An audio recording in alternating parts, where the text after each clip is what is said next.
Դուք ընդամենը տերորիզմի մեյքափն եք նստած այդտեղ Տիկին Գրիգորյան եւ դուք բոլորը։ Դուք պաշտպանել եւ արդարացրել եք Հայաստանի Հանրապետության քաղաքացիներին ավտոբուսների մեջ հրկիզելու սրբապիղծ տերորիստական ակտը, որը բարեբախտաբար բացահայտվել է։ Մի քանի օր առաջ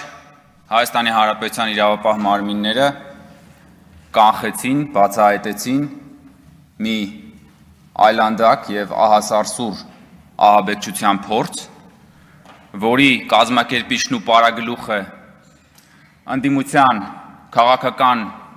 հոգեհանգիստը մի քանի անգամ կազմակերպած Ռոբերտ Քոչարյանի եւ Սերժ Սարգսյանի քաղաքական թիմակից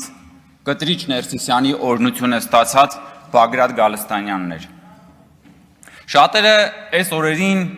համեմատականն են անցկացնում հոկտեմբերի 27-ի եւ այս ահաբեկչության փորձի հետ։ Բայց ես ուզում եմ ասել, որ հաջողության պարագայում Աստված մի արածց է։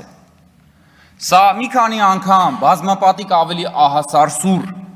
ահաբեկչություններ լինելու, քան թե հոկտեմբերի 27-ինը։ Ինչու՞։ Որովհետև հոկտեմբերի 27-ի ահաբեկչության թիրախները նստած էին այս դահլիճում Հայաստանի Հանրապետության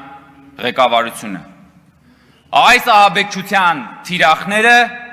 այս դահլիճից դուրս գտնվող Հայաստանի Հանրապետության յուրաքանչյուր քաղաքացին կարող էր լինել։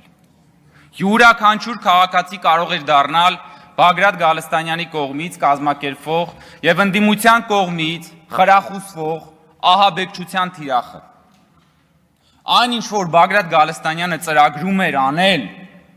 Հայաստանում եւ Հայաստանի ժողովրդի հետ արել են միայն օտար նվաճողները։ Միայն օտար նվաճողներն են արել։ Իսկ ինչ էր ինքը պատրաստվում անել ըստ հրապարակված ձայնագրությունների։ Նրանք պատրաստվում էին հրկիզել ավտոբուսներ, որոնց մեջ կարող էիք լինել դուք, սիրելի հայրենակիցներ, ձեր հարազատները։ Ես նաև խմբակցության անունից եմ գրել, խնդրում եմ միացնել։ Նրանք պատրաստվում էին ստեղծել շղթայական ավտովթարներ, որոնց մեջ կարող էիք լինել դուք եւ ձեր հարազատները։ Նրանք պատրաստվում էին երկրում ստեղծել համատարած քաոս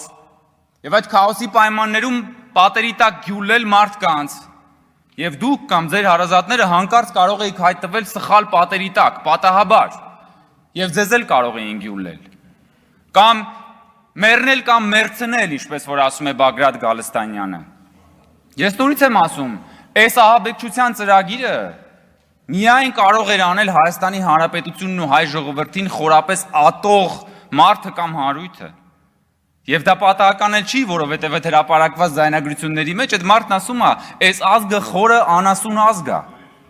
Հիմա հարց հարգելի ընդդիմադիրներ, դուք ձեզ դասում եք այդ խորը անասուն ազգի մեջ։ Բագրատ Գալստանյանը ձեզ նկատի ունի, թե չունի։ Միայն հայ ժողովրդին խորը անասուն ազգ համարող մարդը եւ խումբը կարող է ծրագրել Հայաստանում քաղաքում ավտոբուսներ հրկիզելով, ստեղծել քաոս եւ այդ քաոսի վրա հասնել սեփական ճղճիմ քաղաքական նպատակներին։ Այն բանը գահերի խաղի մեջ Little Finger-ը, որ ասում է քաոսը սանդուղք է, որի վրայով կարելի է բարձրանալ եւ տիրանալ իշխանությանը։ Հիմա ձեզ համար քաոսը սանդուղք է, սիրելի հարգելի գործընկերներ, որ այսօր եկել եք այստեղ խոսում եք հեծից, պետությունից, ժողովրդից, դուք ընդամենը տերորիզմի մեյքափն եք նստած այդտեղ Տիկին Գրիգորյան եւ դուք բոլորը տերորիզմի մեյքափն եք դուք, որտես գալիս եք այստեղ բան եք անում։ Բագրատ Գալստանյանի բեք վոկալն եք, հիմա էլ դարել եք տերորիզմի մեյքափը։ Կխոսանք հեծի մասին, կխոսանք ինչն է ժողովրդից խլվել, ինչն է ժողովրդին վերադառնում։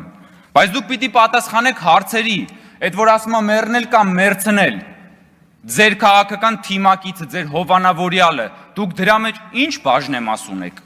Դուք էլ եք պատրաստվում մեռնել կամ մերցնել։ Դուք էլ եք պատրաստվում պատերի տակ մարդկանց գյուլել, հատկապես հաշվի առնելով, որ վերջերս դաշնակցական ինչ էր անունը, չեմ հիշում, Հրանտ ինչյան, Մարգարյան, ասել էր, որ հոկտեմբերի 27-ը պորտկում էր, չէ՞։ Դա լավը չեք ասում զարթոնք էր հոկտեմբերի 27-ը։ Չէի ասել տես բան, պարոն Մինասյան։ Չէի ասել տես բան։ Պարոն Մինասյան, հարց եմ տալիս, դուք էլ եք պատրաստվում պատերի տակ մարդ գյուլել։ Դուք էլ եք պատրաստվում մեռնել եւ մերցնել։ Դուք արդարացնում եք տերորիզմը, ձեր խմբակցությունը պաշտոնապես արդարացրել է եւ պաշտպանել է տերորիզմը։ Դուք պաշտպանել եւ արդարացրել եք Հայաստանի Հանրապետության քաղաքացիներին ավտոբուսների մեջ հրկիզելու սրբապիղծ terroristական ակտը, որը բարեբախտաբար բացահայտվել է եւ այդ մասին դեռ առիթներ կունենանք էլի խոսել։